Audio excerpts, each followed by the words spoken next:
sekalian, salam sejahtera untuk kita semua. Bagaimana kabarnya? Pertama-tama marilah kita panjatkan puji dan syukur kehadirat Allah Subhanahu wa taala karena atas rahmat dan karunia-Nya kita dapat diberikan kesehatan sehingga kita dapat berkumpul di kelas ini dalam keadaan sehat. Tidak lupa salawat serta salam semoga tercurah limpahkan kepada Nabi besar Muhammad SAW, kepada keluarganya, kepada sahabatnya, dan semoga kepada kita sebagai umatnya sampai akhir zaman. Amin ya Allah ya rabbal alamin. Sebelum itu Bapak akan mengecek kerapihan terlebih dahulu ya, barangkali dari teman-teman yang masih pakai jaket tolong dibuka, kemudian yang kecuali sakit ya, kemudian kalau bajunya yang masih keluar masukkan, yang bajunya masih dikeluarkan masukkan juga ya. Siapkan buku catatan dan kalau ada buku paket ya.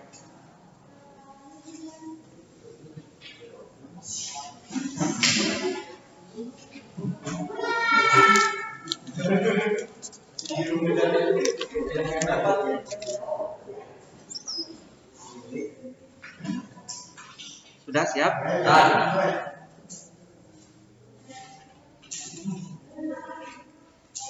Nah, sebelum mengawali pembelajaran kali ini, alangkah lebih baiknya kita berdoa terlebih dahulu ya. Berdoa dalam hati dipersilahkan.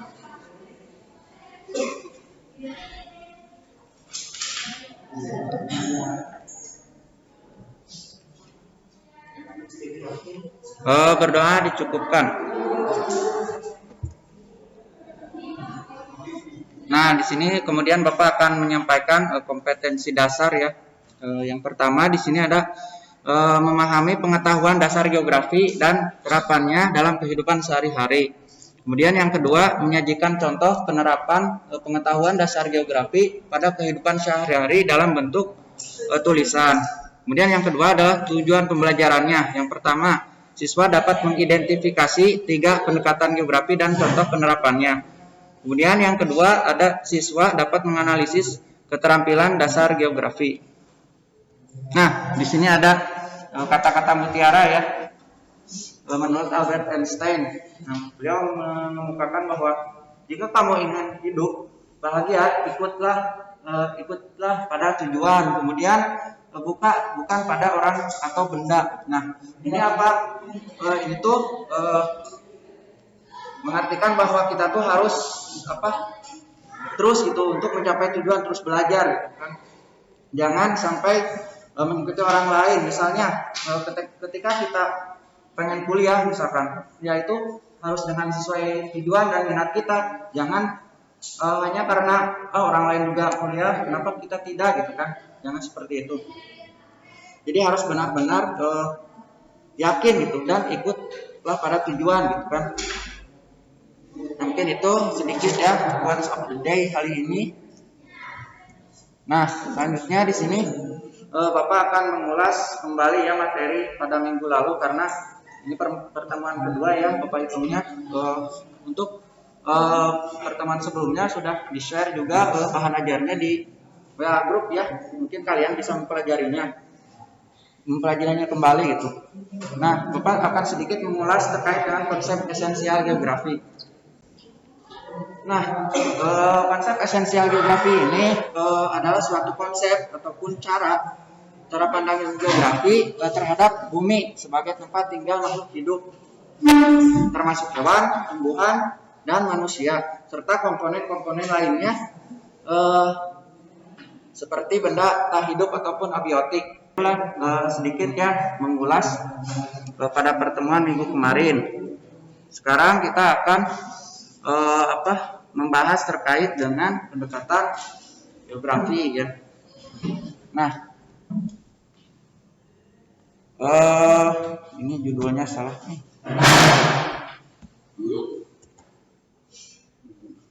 Di sini kalian harus mencari dulu ya terkait dengan pengertian pendekatan geografi.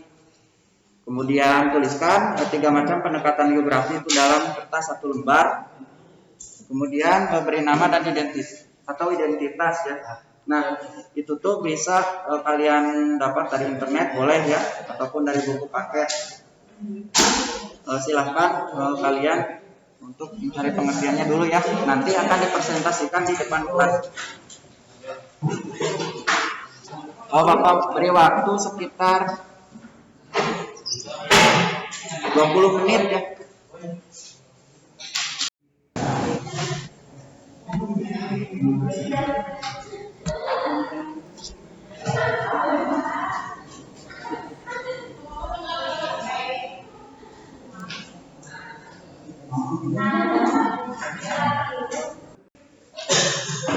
Sok yang udah silakan ke depan.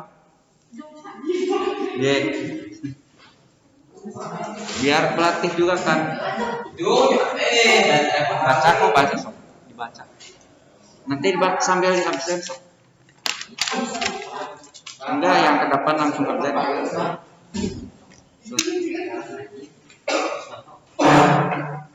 Nanti kalian juga bisa bertanya ya ke siapa namanya. Sok. Ya bacain aja. Yes. Buka enggak. Ya, bentar.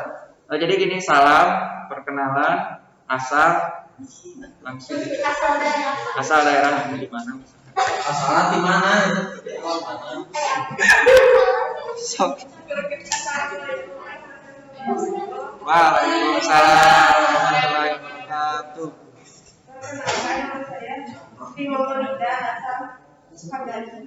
Pegali. Kecamatan mana?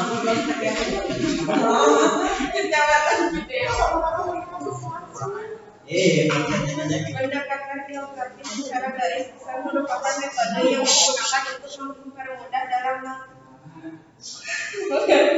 menganalisis berbagai fenomena atau gejala geografis termasuk interaksi makhluk hidup dengan lingkungannya.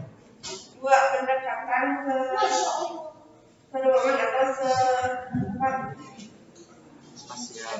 yang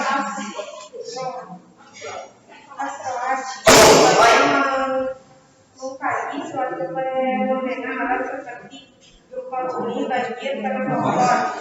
Dua, pendekatan lingkungan atau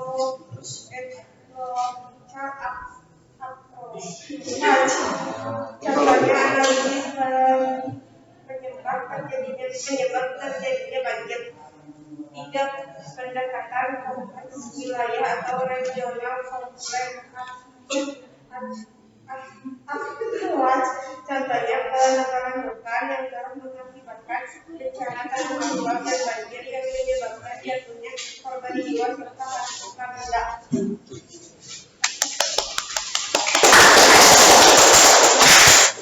Good. Silakan selanjutnya dari laki-laki. Sok. Maju.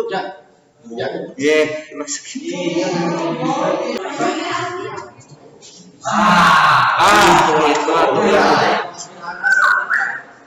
Assalamualaikum warahmatullahi wabarakatuh.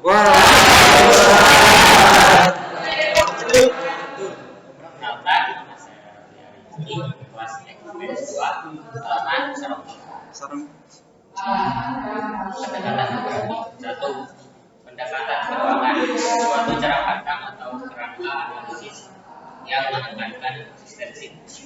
2. Yang berkaitan dengan fenomena fisik permukaan bumi. 2. Pendekatan lingkungan, suatu cara pandang atau pendekatan terhadap keterkaitan fenomena geosfer tertentu dengan variabel.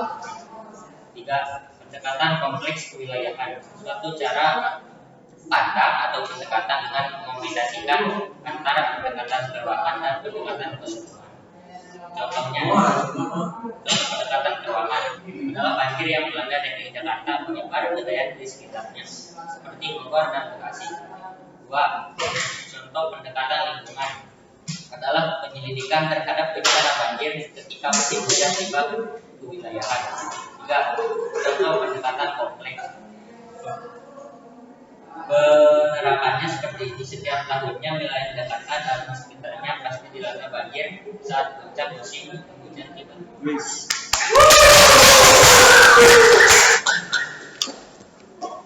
Good. Sok silakan satu orang lagi barangkali ada yang mau ke depan sama.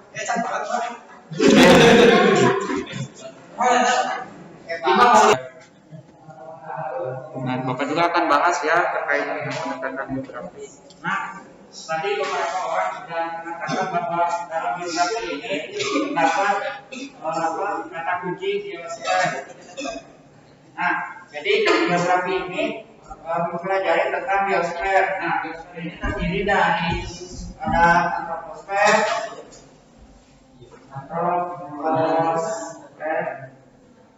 nah, antroposfer ini berkaitan dengan manusia ya. Jadi biografi ini menganalisis tentang kegiatan aktivitas manusia. Begitupun dengan hubungannya dengan lingkungannya. Kemudian ada di sini biosfer. Ya, bisa dicatat juga ya.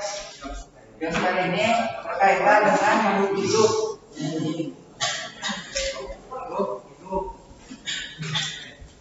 Nah, jadi di dalam biografi juga ini dipelajari tentang makhluk hidup, hewan, tumbuhan, kemudian dan lain sebagainya kan selain manusia, meskipun manusia juga termasuk makhluk hidup, tapi beda ya, beda kajiannya. Kemudian ada hidrosfer. Hidrosfer. Ada yang tahu hidrosfer apa? Hidro itu air ya. Nah, ini juga fenomena biosfer ini termasuk air, berkaitan dengan air laut, air darat, dan air tanah. Nah, ini merupakan dasar ya, masih dasar sekali yang dalam biografi. Untuk lebih memahami dasar biografi ini yang harus mengerti tentang biosfer. Terus ada litosfer. Litosfer ini berkaitan dengan lapisan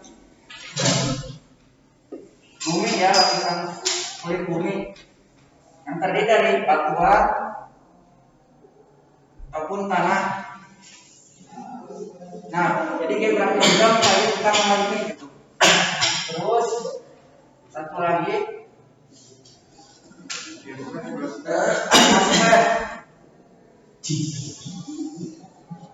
Nah, atmosfer ini berkaitan dengan udara ya, cuaca, unsur cuaca, iklim, udara, dan lain sebagainya. Nah, itu ya terkait dengan biografi. Nah, kemudian pendekatannya sendiri ini merupakan salah satu metode ataupun cara untuk menganalisis dan memahami gejala ataupun fenomena biosfer yang itu tadi ya. Nah, jadi pendekatan ini bisa dibilang sebagai cara ya untuk mengkaji kelima fenomena tersebut. Nah, kemudian menurut Haggard dan Baikuni, pendekatan biografi adalah usaha ataupun kepentingan peneliti yang berkaitan dengan hubungan ada komponen ilmu biografi terpadu. Nah, dia itu mengungkapkan tidak hanya 3, tapi ini 5 ya. Nah, pertama ada cara pandang. Nah, cara pandang ini berkaitan dengan ruangan yang tadi ya, yang pendekatan ruangan. Kemudian ruang lingkup pengamatan terdiri dari unsur fisik dan sosial. Nah, ini tuh bisa dispesifikkan lagi menjadi unsur fisik dan unsur sosial. Fisik dan sosial. Fisik itu mengkaji selain manusia ya, hewan, tumbuhan, kemudian litosfer, nah ini kan batuan dan lain sebagainya yang bukan manusia ini termasuk unsur fisik, sedangkan manusia ini maksudnya sosial. Nanti bisa dimengerti ya, karena ini sebagai dasar gitu. Kemudian cara pemahaman pengetahuan. Nah, ini meliputi pendekatan regional, sistematik, ekologis, dan historikal. Nah, pendekatan regional ini merupakan salah satu pendekatan yang berkaitan dengan kompleks wilayah ya. Yang wilayah lebih kompleks, misalnya Kabupaten Tasikmalaya ataupun Kecamatan Cinang, itu kan mencakup wilayah yang kompleks, termasuk ada di dalamnya tuh ada unsur fisik, sosial. Nah, itu merupakan salah satu komponen ataupun pendekatan dari regional ya, secara region itu wilayah. Kemudian sistematik. Nah, sistematik ini jadi sistematis ya, terurut, terukur. Kemudian ada ekologis. Nah, ini berkaitan dengan timbal balik antara unsur fisik dan sosial. Nah, itu namanya ekologis. Dan historikal. Nah, historikal ini berkaitan dengan waktu ya. Jadi misalnya unsur fisik dan sosial ini selalu mengalami perubahan dari waktu ke waktu. Kemudian instrumen ataupun bahan pengolahan. Nah, ini tuh berkaitan dengan peta, pemodelan, statistik, survei lapangan, dan SIG ataupun sistem informasi geografi. Nah, nanti juga akan dipelajari ya ini pada bab 2 tentang pemetaan. Sampai sini ada yang ditanyakan ataupun tidak mengerti? Clear? Clear? Nah, pendekatan spasial. Pendekatan spasial berkaitan dengan keruangan ya. Ini digunakan untuk mengetahui persebaran ruang yang telah tersedia dan digunakan untuk berbagai kebutuhan manusia. Kemudian aspek ruangan meliputi faktor lokasi, kondisi alam, dan kondisi sosial budaya. Nah, keruangan ini hal yang utama yang harus ada dicantumkan itu terkait dengan lokasi, di mana misalnya kamu orang mana? Ya, Ciluncat misalnya. Kemudian dianalisis juga kondisi alamnya, misalnya di Ciluncat itu dominan bergunung-gunung ataupun dataran rendah. Nah, itu salah satu pendekatan keruangan ataupun spasial. Kemudian kondisi sosial budaya berkaitan dengan kebiasaan penduduknya ya, yang secara turun temurun. Nah, itu merupakan salah satu aspek budaya dalam masyarakat. Kemudian ada pendekatan keruangan, dapat ditinjau dari aspek analisis pendekatan topik, kemudian analisis pendekatan aktivitas manusia. Nah, ini salah satu contoh dari pendekatan keruangan. Misalnya dalam perencanaan pembukaan lahan itu harus memerlukan data-data seperti berikan lereng, ketinggian tepat, tanah, bebas bencana air, bencana banjir ataupun longsor. Nah, jadi sebelum membuka lahan ini harus membutuhkan data gitu kan, supaya tidak terjadi longsor ataupun banjir. Kemudian pendekatan ekologis, nah menelaah terkait dengan interaksi dan interrelasi antara komponen fisik dan sosial. Nah, ini ya contohnya. Kemudian ada pendekatan regional ataupun kompleks wilayah. Nah, ini menekankan pada integrasi. Nah, ini mah gabungan dari antara pendekatan keruangan dan ekologis yang pendekatan regional mah.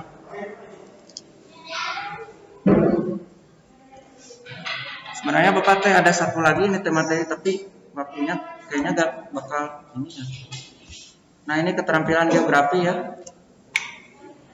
Keterampilan merupakan kemampuan, sebentar lagi ya Bapak akan membahas terkait ini. Keterampilan geografi. Nah, merupakan kemampuan dalam menggunakan akal, pikiran, kreativitas dalam mengerjakan sesuatu yang lebih bermakna sehingga menghasilkan sebuah nilai dari hasil pekerjaan tersebut. Nah, sebenarnya keterampilan geografi ini harus dimiliki gitu untuk orang-orang geograf ataupun para ilmuwan pada bidang geografi. Nah, yang kedua di sini dalam pelajaran geografi harus memiliki keterampilan ataupun kemampuan khusus. Misalnya tadi tentang pemetaan.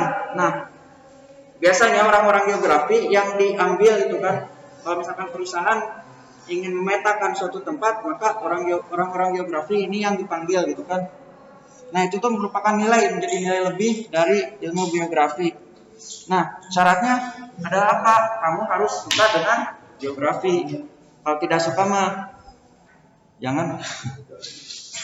Kemudian ada observasi. Nah, salah satu keterampilan yang harus dimiliki ya oleh seorang geograf ini harus pandai berobservasi, yaitu pengamatan ya, pengamatan terhadap fenomena geografis yang tadi sudah dijelaskan. Kemudian meliputi itu antroposfer, hidrosfer dan lain sebagainya. Kemudian di sini ada prinsip deskripsi. Nah, prinsip deskripsi ini menjelaskan terkait dengan fenomena geosfer dengan baik. Nah, jadi harus dideskripsikan dengan baik agar mudah dimengerti gitu kan oleh halayak ramai ataupun pendengar. Contohnya mendeskripsikan tentang kejadian longsor. Lalu ada mengelompokkan.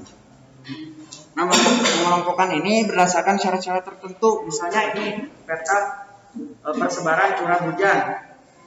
Misalnya di sini kelompok yang warna merah ini biasanya memiliki curah hujan yang rendah gitu. Kemudian yang warna hijau biasanya memiliki curah hujan yang tinggi. Nah, jadi kita tuh dapat mendeskripsikan dari peta ini gitu. Kemudian di sini ada pemetaan. Nah, ini merupakan salah satu keterampilan dari geografi ya, seorang geograf. Jadi seorang geograf itu harus membuat dan membaca peta dengan baik. Seperti tadi ya ini.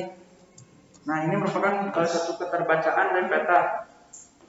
Kita dapat menganalisis dari peta tersebut. Nah, itu kemudian peta ini bisa membutuhkan keterampilan kartografi. Kemudian dapat memanfaatkan Tiptek dalam pembuatan peta digital. Nah, ini adalah salah satu contoh peta bikinan Bapak ya dia dulu pas waktu ini peta Desa Madiasari, peta kontur. Nah, seorang geograf ini harus bisa gitu dalam membuat peta dengan aplikasi banyak ya, kayak ada ArcGIS, kemudian ada Remapper. Nah, itu merupakan salah satu perangkat lunak untuk mengolah peta dengan cara kemudian di sini ada analisis. Nah, kita juga harus sebagai geograf harus pada analisis ya, menganalisis tadi yang kayak interaksi antara satu dengan yang lainnya. Kemudian keterkaitan satu komponen dengan komponen lainnya. Nah, mungkin itu saja ya, karena waktu sudah mulai habis kan. Nah, sebelum itu